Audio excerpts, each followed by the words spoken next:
Halo pemirsa, selamat datang di Investa News. Kembali lagi bersama saya Ika Dias Retnandalas yang akan menemani Anda selama beberapa menit ke depan untuk membahas seputar dunia investasi edisi Kamis 7 Juli 2022. Berita pertama, pada hari ini indeks harga saham gabungan terpantau melemah pada perdagangan Rabu di tengah anjloknya rupiah yang menembus level Rp15.000 per dolar Amerika Serikat. Sejumlah saham big cap seperti BMRI, BBRI, ASII, Goto juga menekan IHSG. Terpantau IHSG melemah 0,85% dan parkir pada posisi 6.646,41. Sepanjang perdagangan IHSG bergerak pada rentan harian 6.602,9 hingga 6.706,92. Kapitalisasi pasar tercatat pada posisi Rp8.773,7 triliun dan nilai transaksi saham Rp10,63 triliun dengan 16,58 miliar saham yang diperdagangkan. Sektor perindustrian memberatkan laju indeks komposit dengan koreksi paling dalam mencapai 2,26% dan diikuti sektor energi yang melemah 2%. Saham PT Nanotech Indonesia terpantau menjadi saham dengan koreksi terbesar di mana mengalami pelemahan 8,7% ke level 63.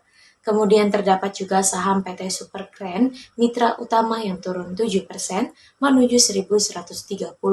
Sementara sejumlah saham big cap yang tertekan adalah BMRI turun 1,63%, BBRI terkoreksi 0,24%, Goto melemah 2,99%, serta ASII ambrol 3,95%. Indeks acuan bursa saham Amerika Serikat Wall Street ditutup variatif sementara bursa Asia, termasuk IHSG kompak melemah, seiring dengan kekhawatiran terhadap resiko resesi ekonomi, anjloknya harga minyak dan peluang lockdown lanjutan di Cina. Dari dalam negeri, nilai tukar rupiah terhadap dolar Amerika Serikat mengalami pelemahan pada Rabu kemarin. Kurs Cisdor menunjukkan nilai tukar rupiah menyentuh angka Rp15.015 per dolar Amerika Serikat. Kekhawatiran yang luar biasa akan terjadinya resesi membuat dolar Amerika Serikat semakin menjadi primadona. Indeks dolar Amerika Serikat pun melesat hingga lebih dari 1% ke atas level 106 dan merupakan posisi tertinggi dalam 20 tahun terakhir. Selain itu, ambruknya harga minyak mentah menjadi indikasi ketakutan pasar akan terjadinya resesi dunia. Berita selanjutnya datang dari proyeksi indeks harga saham gabungan. IHSG berada dalam tekanan sepanjang perdagangan Rabu 6 Juli. IHSG ditutup melemah 0,85% ke level 6.646,41. Beberapa analis meramal IHSG berpotensi mengalami rebound teknikal untuk jangka pendek pada Kamis. Aksi jual susulan diperkirakan masih bisa membayangi pasar meskipun ada potensi rebound, ujar analis Binarta Sekuritas Ivan Rosanova pada Rabu. Ivan memprediksi IHSG akan menguji resisten terdekat di level 6.768. Jika berhasil tembus, ada harapan IHSG untuk melaju ke level 6.800.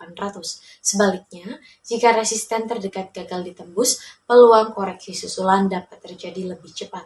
Menurutnya, support IHSG ada di level 6.560. Sementara analis Pintraco Sekuritas Valdi Kurniawan mengatakan IHSG memiliki peluang teknikal rebound ke kisaran 6.700 hingga 6.730 hari ini. Alasannya rebound signifikan mayoritas indeks saham di Eropa hingga Rabu sore berpotensi memicu pergerakan serupa pada IHSG hari ini. Hanya perlu diingat, pasar saham masih dibayangi sejumlah sentimen negatif. Analis MNC Sekuritas Herditya Wicaksana menuturkan, rilis data cadangan devisa akan mempengaruhi pergerakan indeks. Prediksinya, IHSG masih akan cenderung sideways, support diperkirakan berada di 6.559 dan resisten di level 6.767. Herditya menyarankan pelaku pasar mencermati saham sektor energi dan konsumen non-cycles. Menurutnya, saham komoditas bisa kembali diperhatikan seiring adanya peluang rebound teknikal pada saham agro, Indi, HRUM, PTBA, dan ITMG. Selain itu, investor bisa mencermati BBCA, BSDE, SMRA, HMSP, dan Telkom. HMRT dan TBIG juga berpotensi melanjutkan tren naik jika melewati level resisten. Sementara, Ivan menyarankan investor mencermati saham BBRI, BMRI, Adro, dan juga MDKA. Beralih pada sektor komoditas, harga emas dunia tercatat berbalik naik pada perdagangan Rabu, seiring pelemahan indeks dolar Amerika Serikat. Investor menunggu risalah Komite Pasar Terbuka Federal yang akan dirilis pada Kamis, dini hari waktu setempat. Ini akan memberi investor pandangan sekilas tentang bagaimana pembuatan kebijakan melihat arah suku bunga pada masa depan, karena pasar terus fokus pada kemungkinan resesi. Pada perdagangan Rabu, kontrak emas paling aktif untuk pengiriman Agustus di divisi COMEX New York Exchange terkerek 4,4 US dollar menjadi 1.768,3 US dollar per troy ounce. Sedangkan di pasar spot, harga emas juga menguat 5,3 US dollar ke level 1.769,65 US dollar per troy ounce. Adapun indeks dolar Amerika Serikat turun menjadi 106,257. Dari dalam negeri, harga dasar emas 24 karat antam ukuran 1 gram dijual senilai Rp977.000, anjlok Rp12.000 dari posisi sebelumnya. Harga buyback emas antam berada di level Rp853.000 per gram, turun tajam sebesar Rp16.000 dibandingkan dengan perdagangan sebelumnya. Selanjutnya pada sektor komoditas yang kedua, harga minyak mentah dunia berbalik menguat pada perdagangan Rabu petang. Sentimen pasokan global yang makin ketat terus menjadi perhatian para investor dan menjadi pendongkrak harga untuk komoditas ini. Pada sesi sebelumnya, minyak sempat terkoreksi cukup dalam, yakni sekitar 9%, yang terbebani kondisi perekonomian dunia saat ini yang masih dihantui kemungkinan resesi global.